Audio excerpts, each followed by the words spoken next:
Oke, Assalamualaikum warahmatullahi wabarakatuh. Waalaikumsalam warahmatullahi wabarakatuh. Oke, Waalaikumsalam. selamat siang, salam sejahtera bagi kita semua. Gimana dalam keadaan sehat semua? Sehat, Pak. Sehat, Pak. Alhamdulillah. Sehat, Pak. Oke. Oke, jadi pada kesempatan kali ini kita akan coba bahas mengenai pengukuran teknik ya. Itu karakteristik kerja alat ukur. Ya, dalam hal ini ada dua karakteristik, yaitu karakteristik statik dan karakteristik dinamik.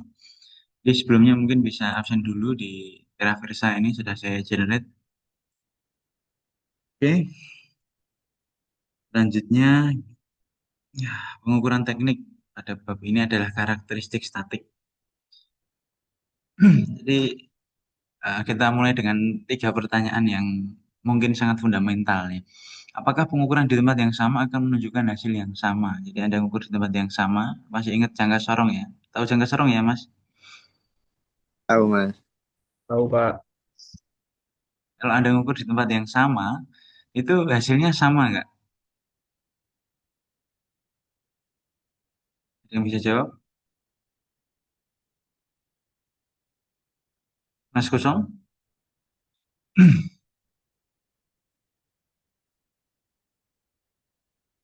Sama, Sama Pak. nggak?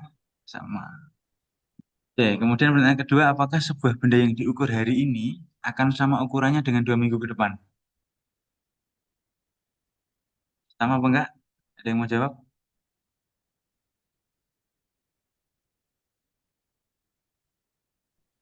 Sama, Pak. Sama, Pak. Oke, Anda bisa jawab ini dengan belum tentu ya. Karena itu bergantung pada kondisi lingkungan. Kemudian ini yang paling gampang dijawab tuh, apakah pengukuran di suhu berbeda akan menunjukkan hasil yang sama?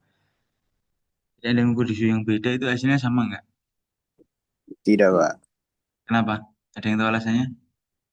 Kalau di kasus metal itu, kalau dia panas akan terjadi pemuaian, Pak. Oke, jawaban cerdas tuh. Oke, nah ini yang dinamakan dengan kesalahan sistematik dan kesalahan acak. Nah, jadi kalau Anda punya nilai sebenarnya, nilai realnya itu berapa, kemudian ini adalah rata-rata dari nilai yang sudah dihitung. Nah, di range ini adalah error sistematik. Jadi errornya itu diketahui dan dia masih masuk dalam batas toleransi.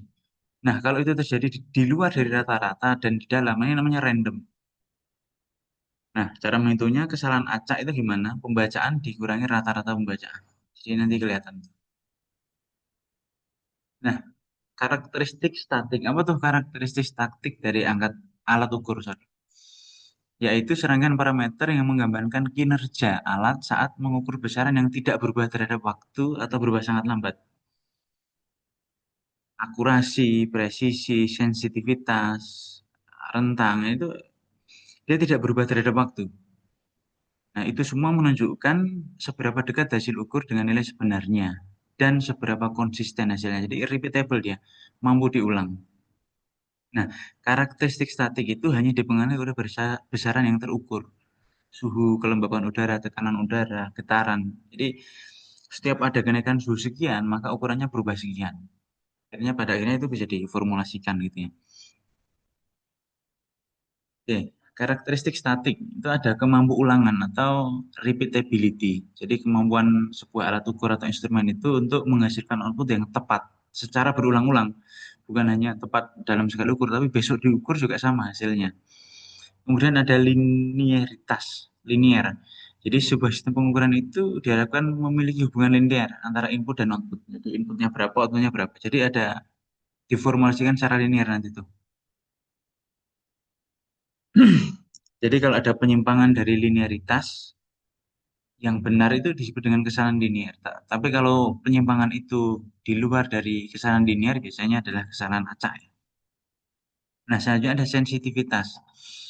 Sensitivitas itu perbandingan antara perubahan besar output terhadap nilai yang diukur. Jadi Anda mengukur hasilnya berapa, nilai aslinya berapa, nah itu yang dinamakan dengan sensitivitas. Nah, oleh karenanya karena ada kesalahan-kesalahan tadi muncul yang namanya toleransi. Toleransi itu apa, Mas?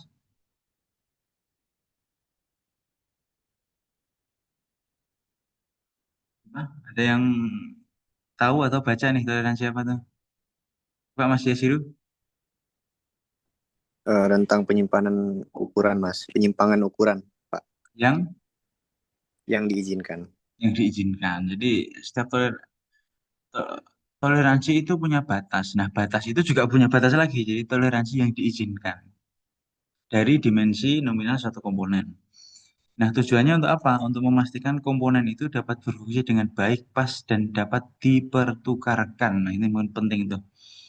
Dalam suatu rakitan tanpa menyebabkan kegagalan. Misalnya nih, Anda membeli baut M10 di Indonesia dan di Zimbabwe.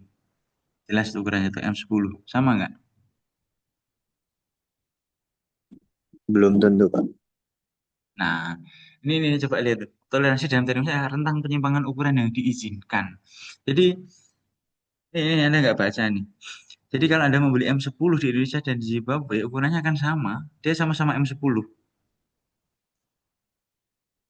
Sudah ada standarisasi dan ukurannya. Anda nyari baut TE20 mau di sini di Amerika ya sama. Kalau dia pakai standar yang sama, itu ya. Nah, itu akan jadi berbeda kalau pakai standar berbeda. Anda beli baut M10 JIS sama M10 ASTM. Jadi dia akan pakai toleransi yang berbeda. Jadi mungkin dari yang suanya pas jadi suan sesak atau jadi suan longgar gitu ya. Nah, ada yang bisa coba jelasin gambar ini?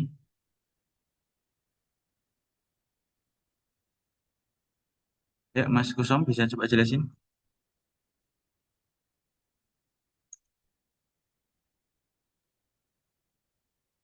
Jadi eh, dalam pengukuran tuh dapat menghasilkan output yang pertama tuh eh, teliti tapi tidak tepat, kemudian tidak teliti dan tidak tepat, lalu tepat tapi tidak teliti, dan teliti dan tepat. Oke, teliti tapi tidak tepat di gambar yang berapa? Di gambar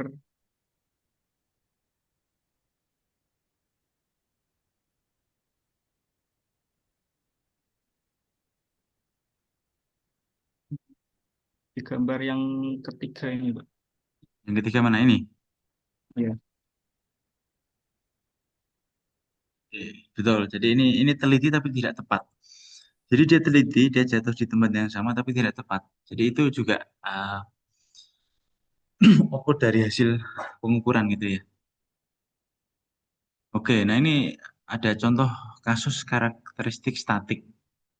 Jadi sebuah timbangan pegas dikalibrasi di lokasi yang bertemperatur 20 derajat. Timbangan pegas ya. Karakteristiknya begini. Ketika bebannya naik 1 kilo, maka defleksinya 20 milimeter. Ketika bebannya naik 2 kilo, defleksinya 40 milimeter. Seterusnya. Kemudian ketika digunakan di lingkungan bertemperatur 30 derajat, dia berubah. Tabel ini berubah. Jadi ketika nol, dia memiliki defleksi 5 milimeter. Nah, ketika ditambahkan 1 kilo, defleksinya 27. Sama nggak nih defleksinya? Sama nggak?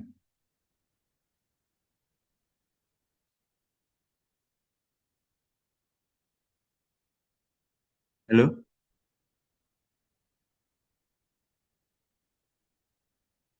Masih terdengar suara saya ya? beda, Pak.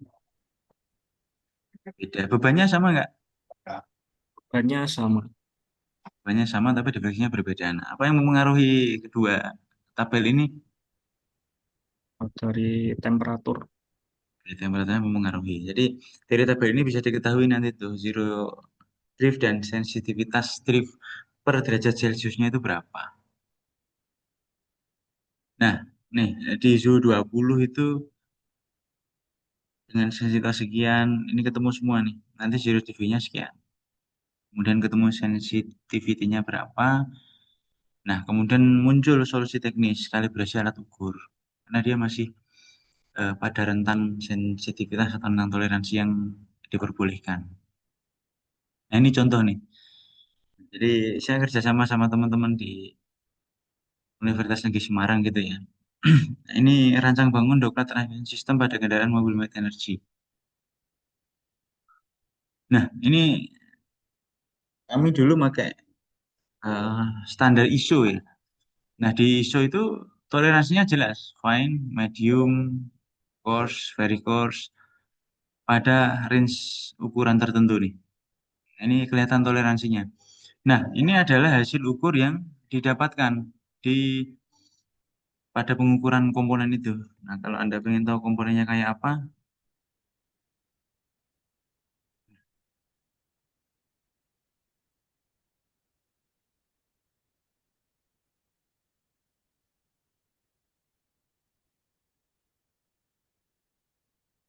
kelihatan ya. Ini adalah komponen-komponennya. Ada primary doplet, ada secondary, kemudian ada sliding dan lain sebagainya. Nah, ini komponen yang dibikin. Sorry.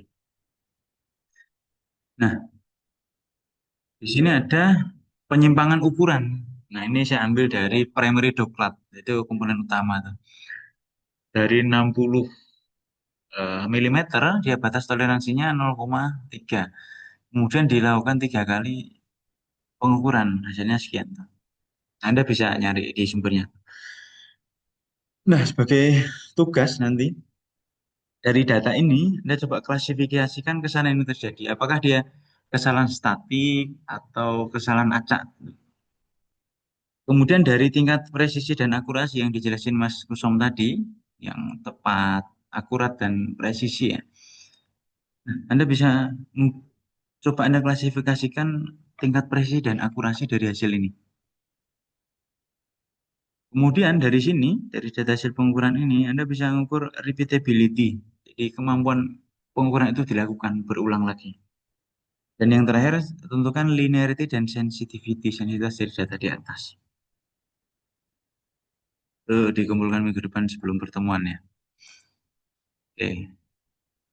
Oke, nah ini di pertemuan berikutnya saya nyoba. Ini analisis penambahan grounding cable terhadap efisiensi bahan bakar.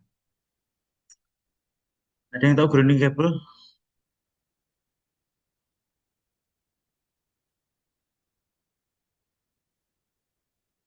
Nah, ini bentuknya. Ini namanya grounding cable. Jadi pengukuran itu bukan cuma pada eh, benda yang terlihat atau hardwood atau yang bisa kita pegang. Nah, kalau kabel ini, Anda akan mengukur ketika kabel ini digunakan dengan efisiensi 30%, apakah dalam 1 tahun ke depan, ketika dia diukur, efisiensinya akan masih sama 30%. Paham ya? Ini materialnya tuh. Nah, dia pakai paduan antara silver dan copper.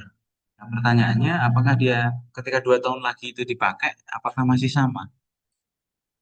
Gitu ya. Jadi itu mungkin pertemuan kita minggu depan. Di minggu depan kita coba bahas kesalahan dinamik dalam komponen elektrik. Jadi kemampuan pengulangan dari sebuah sensor, apakah ada mal sistem, apakah ada hambatan dalam pengiriman data dan lain sebagainya. Dan lain sebagainya. Serta bagaimana kalibrasi yang akan dilakukan kita. Kalibrasinya itu gimana sih ketika dia nilainya berubah, kalibrasi kita seperti apa biar dia bisa dapat true value atau nilai sebenarnya yang 30, misalnya 30% tadi kembali ke 30% lagi. Gitu ya. Nah, terakhir ukur 2 kali, potong sekali. Coba dibaca bawahnya Mas siapa? Mas Patra. Verifikasi 2 kali, eksekusi sekali. Yes. Jadi kalau kita sederhana pakai prinsip penjahit ya, ukur 2 kali, potong sekali. Ukur 2 kali, potong sekali. Verifikasi 2 kali, eksekusi sekali. Jadi kalau Anda balik itu, jangan sampai mengeksekusi tanpa verifikasi. Itu pun verifikasinya harus 2 kali. Bahkan verifikasi berkali-kali belum tentu juga bisa kita eksekusi. Kalau kita verifikasi, bagaimana Pak terkait dengan ini? Oh besok siang, besok Rabu, itu kan kita verifikasi berkali-kali, tapi nggak bisa kita eksekusi itu. Itu mungkin ya pertemuan kita pada kali ini. Ada pertanyaan? Monggo. Belum kita tutup dan mengerjakan tugas tadi. Nanti PPT ini saya share di LGRU ya, jadi bisa diakses masing-masing teman-teman.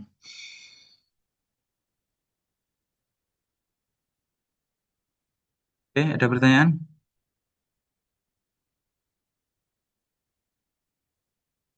Kalau nggak ada pertanyaan, tunjuk aja biar nanya ya. Oke, Mas Kusom, ada pertanyaan?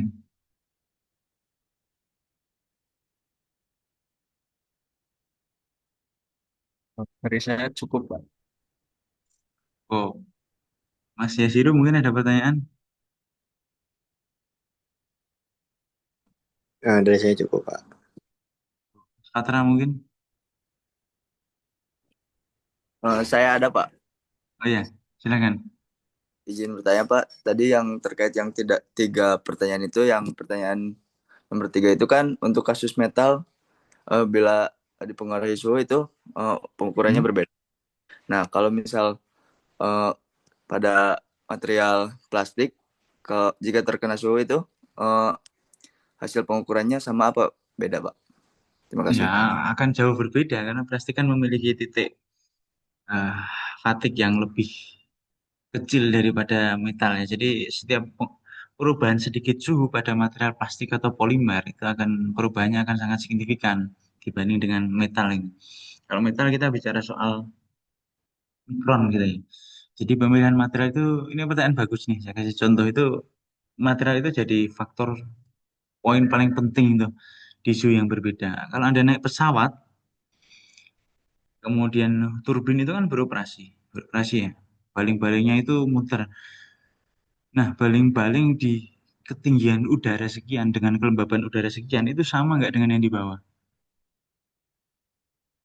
Nah, karena dengan sifat material yang tidak diperhitungkan, dengan rentan perbedaan karakteristik dari lingkungan tadi akan menimbulkan initial crack, crack awal. Jadi dia menginisiasi sebuah crack yang pada akhirnya itu bisa membuat pesawat itu jatuh.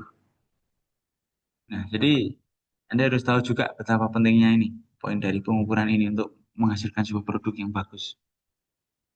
Gitu ya. Mungkin saya kira itu demikian pertemuan kita hari ini. Jangan lupa tugasnya.